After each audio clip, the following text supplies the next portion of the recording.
Funding for Market Journal is provided by the Nebraska Corn Board. When we transform Nebraska corn into ethanol, it doesn't disappear from the food supply. It just takes a little detour.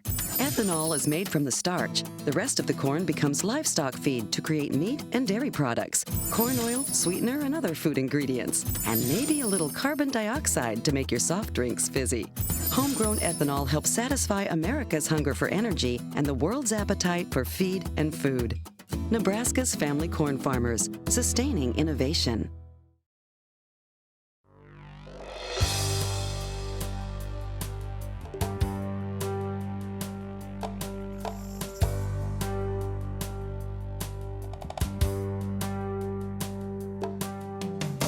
Market Journal, television for agricultural business decisions, is a presentation of the University of Nebraska-Lincoln's Institute of Agriculture and Natural Resources. Promotional support is provided by the Nebraska Farmer magazine, and major funding for Market Journal is provided by the Nebraska Corn Board. Welcome to this week's edition of Market Journal. I'm Jeff Wilkerson. On this episode, Ron Plain looks at margins for pig producers. Dermot Hayes talks about the Trans-Pacific Partnership and NAFTA. David Widmar discusses U.S. meat consumption, and Stephen Baenziger describes the condition of Nebraska's winter wheat. University of Missouri Extension economist Ron Plain is our hog market analyst this week. U.S. farmers continue to produce record amounts of pork. 6 of the first 9 months of the year set new marks for overall output, and the USDA forecasts production in the fourth quarter will be 3% higher than last year. The export market during September showed growth. Foreign shipments were 3% higher than September 2015. Mexico was the top buyer, taking nearly 35% of the total and recording its second best month ever with data back through 2000. We talked with Ron Tuesday morning about international demand, slaughter numbers, and recent price movements. They've been moving down, Jeff. We have seen lower hog prices 20 of the last 21 weeks. Basically, we've gone from the summer peak at around $80 per hundredweight on a carcass basis to a few days right at $40, if not a bit lower than that. What does that mean for margins? Well, for hog producers, it means red ink. These prices are too low to, even with low-cost corn, and we can't make money at this kind of level. Iowa State calculations say the average producer lost $15 per head in September and $30 per head loss in October. Let's talk about some of the things impacting the market. First, slaughter numbers. How high are they? Jeff, they are high. Prior to this fall, we'd never slaughtered 2.5 million hogs in a week, and we've done it 3 of the last 5 weeks, and probably going to do it several more weeks before we get to New Year's Day. So record hog supply, and that's why prices are down. At what point does that start slowing down? Well, once we get past New Year's. One of the problems is we normally have more hogs to slaughter this time of year, and then we get holidays.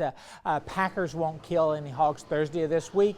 Of course, Christmas Day and New Year's Day, they won't either, so we've got 3 weeks in there in which hog slaughter will be light because of the holidays, and so it makes plenty of hogs available for those non-holiday weeks. Once we get past New Year's Day, we stop having holidays for a while, and also the seasonal hog run tends to decline. So better prices and reduced slaughter in the new year. I should ask about weights, Ron. We have those high slaughter numbers, but are weights coming down from those record levels we saw, a year or 2 ago? Producers have done a very good job, Jeff, you're right, of keeping hog marketing current. Weights have been more or less steady, 281 pounds live weight average for slaughter. And normally this time of year we're going up. So producers did a nice job of keeping marketings current compared to both a year ago and compared to normal seasonal trends at this time of year. What kind of support is the export market providing? Well, not as much as we need. Exports are up a bit, up I think 3% during the month of September, the most recent data. and we're optimistic we'll export a bit more pork next year, but the increase in supply on the market's been much faster than the growth in exports. Mexico is traditionally one of the top markets for U.S. pork. What's the relationship between the U.S. dollar and the Mexican peso right now? Well, one of the problems for U.S. pork exports in general and to Mexico and most everybody place else is the dollar's been very strong lately relative to foreign currency. A strong dollar makes U.S. products look expensive to foreign customers. So one of the reasons we haven't done any better than we have this year on pork exports is the dollar's been strong relative to the peso, the Japanese yen. Those are our two big foreign buyers, and Mexico for the last several months has been our biggest foreign buyer of U.S. pork. Are there chances that the dollar weakens enough to help exports? Yes, but it's so far, last few weeks has just been getting stronger. We'll see what the Federal Reserve Bank does with respect to interest rates. Expectation is they're going to boost those a bit. So there's always things that might weaken the dollar, but right now it's hard to be real optimistic that that's going to help meat exports any. All right, let's talk about your price forecast going forward. What do you see for the market? Well, like I said, slaughter's likely to stay around that 2.5 million level during non-holiday weeks, and so that means prices are probably going to move sideways, I think, until we get to late December and you can start to see the end of the tunnel, and then we might see some boost. We're around $40, $42 per hundredweight on a carcass basis, probably stay there for a couple, 2 or 3 more weeks, and then start up. We could see prices rally pretty rapidly, and right now we're expecting higher prices a year from now than what we've suffered through this fall.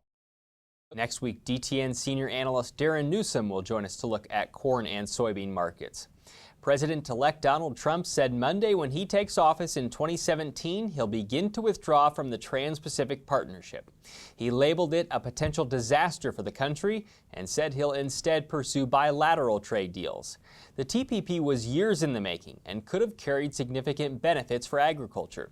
The American Farm Bureau Federation believes the 12-nation trade deal would have added $4.4 billion annually to U.S. net farm income. Further, Ag Secretary Tom Vilsack noted his concerns about China gaining more control in the region without the U.S. involved in TPP.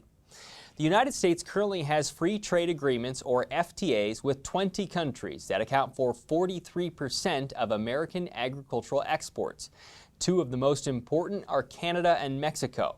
Canada is the top overall buyer of U.S. ag goods, while Mexico is a huge market for U.S. corn, soybean meal, poultry, beef, and pork. Those 2 countries may now carry more focus, as Trump has also said he wants to renegotiate or even withdraw from NAFTA, the North American Free Trade Agreement. In place since 1994, the 3-country pact accounted for nearly $39 billion worth of U.S. ag exports in 2015. Before Trump announced his TPP intentions Monday, we talked with Iowa State University's Dermot Hayes about the importance of free trade to agriculture and started by discussing the future of the Trans-Pacific Partnership. Well, the results of the election did not push TPP forward. However, I'm still optimistic that something like TPP will emerge over the next couple of years. TPP itself cannot happen unless the U.S. and Japan authorize it. Looks like Japan is in the process of doing so. I think it'll be quite a while before the U.S. does. However, the other countries in the bloc have had negotiations, bilateral negotiations, and they're willing to move forward with something that would resemble TPP but not include the U.S. So when you say something like TPP in the future, does that mean a renegotiated deal? I think eventually we're going to renegotiate TPP and get back into it, but that's probably 2 or 3 years in the future. What does it look like for agriculture? I mean, is there a way that it could be renegotiated to a better deal for U.S. ag? Yeah, U.S. ag did have to give a little bit. Canada kept dairy and broiler subsidies or quotas.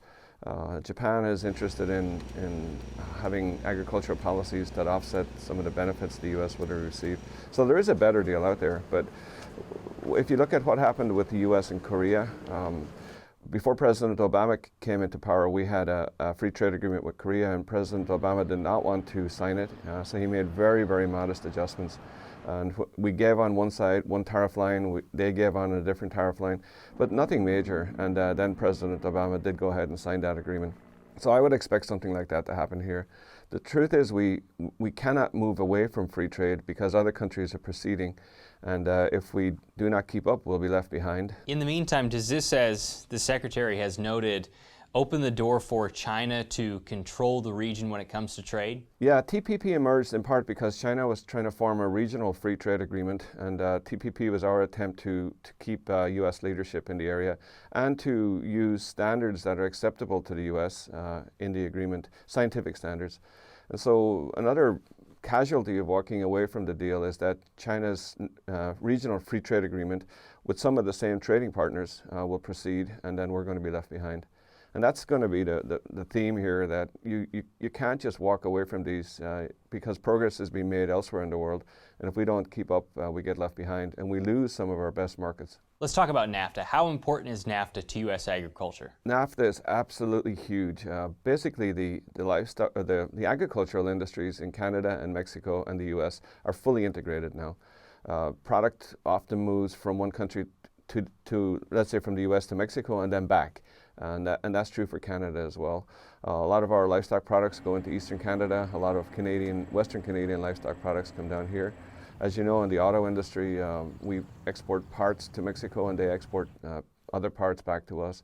So there's a complete integration, and it would be devastating for all three countries if we tore up that agreement now. Yeah, what would it look like with the U.S. withdrawing from that or trying to renegotiate it? Well, renegotiation can happen. With any deal, after 15 or 20 years, people see some snags and flaws. And so I can see how we could improve the agreement for everybody, Canada and Mexico included, by making minor tweaks in areas where it's obvious that mistakes were made when the original agreement was signed. But that's completely different than tearing it up, because it would probably set the U.S. economy back a couple of percentage points if we were to just tear up that agreement and close our borders or put duties on imported products from those countries. Because many of the products we would be importing, we currently import from them, originate in the U.S. and move there for value added of some sort. You hinted at this earlier, but just how critical is free trade to American farmers and ranchers? Well, we produce a lot more food than we need, so 90% of our customers are outside the country. In the livestock sector in the U.S., there's some growth going on, and the U.S. consumer is not capable of consuming all that extra product. So we're building for exports. We have an enormous land base relative to other countries. We're a natural exporter. We have a comparative advantage in that area. And it's just a matter of opening the markets to get our products out of here.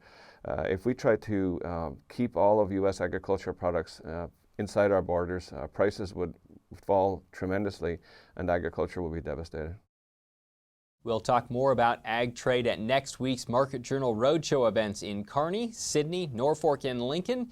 You can find more information about speakers and topics for the free meetings at marketjournal.unl.edu/roadshow.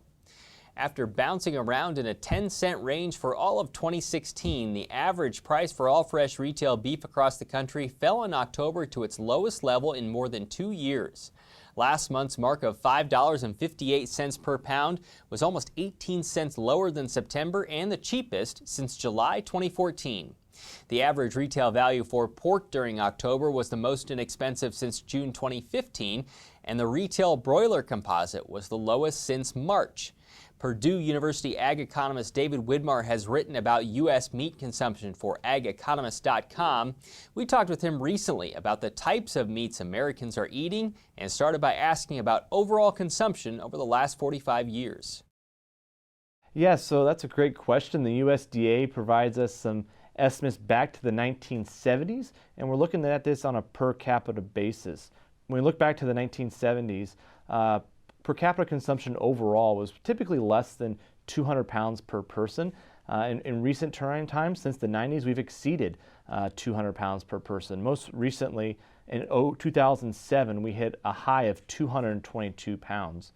Of course, after 2007, high commodity prices and meat prices combined with the slowdown in the U.S. economy, we saw that drop about 9% down to 202 pounds per person. Let's look at each of the meats, and let's start with beef. What are we seeing for U.S. consumption of beef?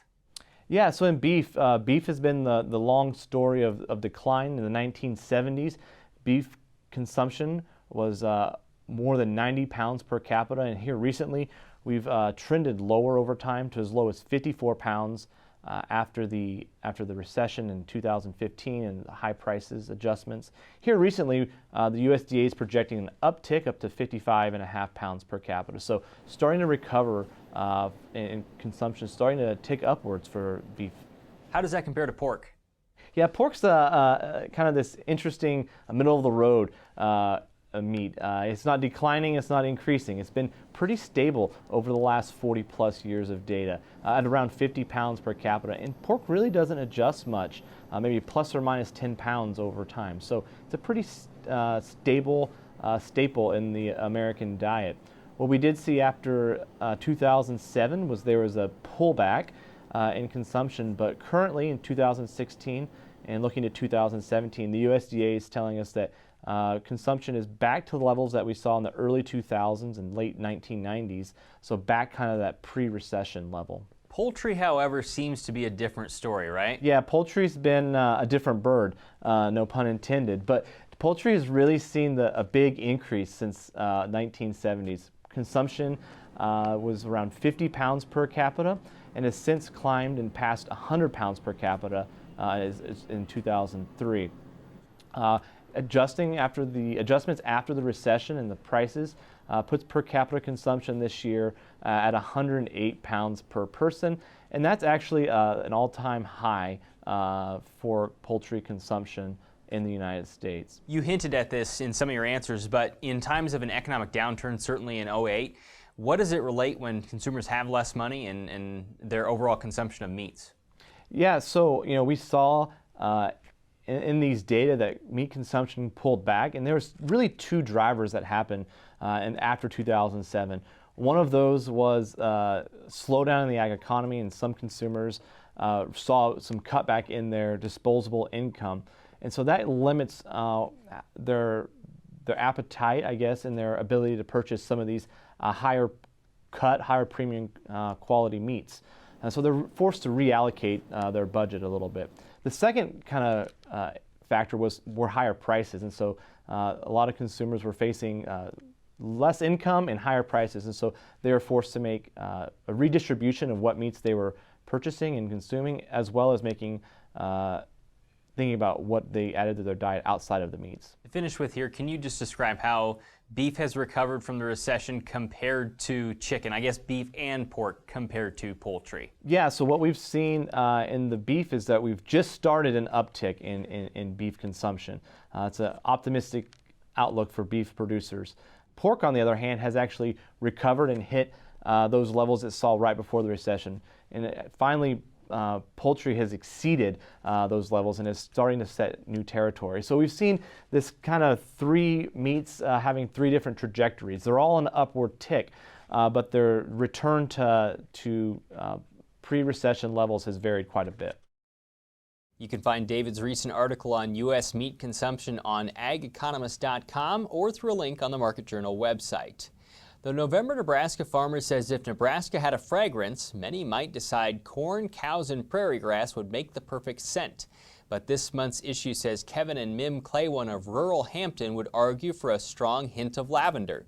The Claywons own and operate Country Lavender Farm in Hamilton County.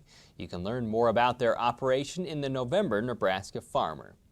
The USDA's latest crop progress report shows 99% of Nebraska's winter wheat has emerged, with 54% rated good to excellent. To get a better idea of the crop status across the state and discuss any potential challenges, we talked Monday with University of Nebraska-Lincoln professor and wheat growers presidential chair Stephen Baenziger at UNL's research farm in Northeast Lincoln. Overall, I think it's in pretty good shape. Basically, we've looked all across the state where we have trials, and with the exception of Grant, which is in a pocket that's been dry all summer, most of the wheat's come up well, most of it's had adequate moisture, most of it, if we have a nice fall, will go into the winter in great shape. So I think with the exception of a few pockets of drought, we're in very, very good shape. We have had a very warm fall. What does that do for growth of the crop? Well, it will tend to have the crop grow a little more than perhaps the growers are used to seeing. If you had a grazing option, you might want to think about that in the spring when it comes out. But other than using a little more moisture, I think we'll be fine. But you will see a lot more top growth. I do worry a little bit about some of the wheats that are what we call require vernalization, a low level, but are photoperiod insensitive. We've seen in some of our segregating populations some wheats that look almost like they've begun to joint. Those will be damaged. But I think almost all of the traditional, tried and true winter hardy wheats in Nebraska, they're going to go into the winter just fine. You don't have a big worry about winter kill? Not yet. I mean, you can always have, we haven't had a winter yet, but no, I don't think the top growth is what's going to hurt you. There's plenty of secondary tillers. To me, winter killing's always been done by not having a good crown. And, there's no reason unless you have in one of those really dry pockets where you don't have a fantastic crown. So this warm fall, what problems could it have brought along? Well, the things that you've already heard about are the rusts. We're seeing a little stripe rust. That's a cool season rust, and Stephen Wegula's talked about that. And I believe he said that if it's really bad, you might use a very inexpensive fungicide. If it's not really bad, then I think you count on the freeze killing the leaf and killing the rust. And then in the spring when it comes back out, if it's dry, the rust won't propagate either. The other disease you have to worry about would be things such as aphids still moving. So you could get a little barley yellow dwarf. Warm falls always help soil-borne mosaic virus. Wheat streak mosaic virus potentially in the west when you've got the mites moving, things like that. So there are some diseases where the fall could have come a little earlier. I'm curious what you think about the management of this year's crop with prices so low and margins where they are. Is there a different way that growers should be managing the crop? Well, I guess, is there a different way growers should be managing a crop is a different question than is there a way that growers will be forced to grow the crop. I think every grower is probably going to look at their inputs and see what they can cut, okay? My biggest concern is I don't want them to be penny wise and dollar foolish. And 2 years ago, a lot of growers, the price was low, didn't think they should spray for fusarium head blight or scab. And that took a crop that was probably 40 bushel, maybe 50 bushel, with good test weight, to a crop that was probably 30 bushels or less with horrible test weight and such vomitoxin that they couldn't really sell it. So, for the price of a few dollars per acre, now it's expensive, they basically lost a crop. That's not the kind of risk that growers should take. I still recommend good quality seed. I still recommend seed treatments. I recommend that you have adequate fertility so you can get a good crop if you need it. And once you've invested all that, it hurts, I'm sure, when you have to pay for a fungicide. But if you need it, it'll pay for itself, just to buffer the risk that way. So I think every grower is going to manage it to be economically risk adverse.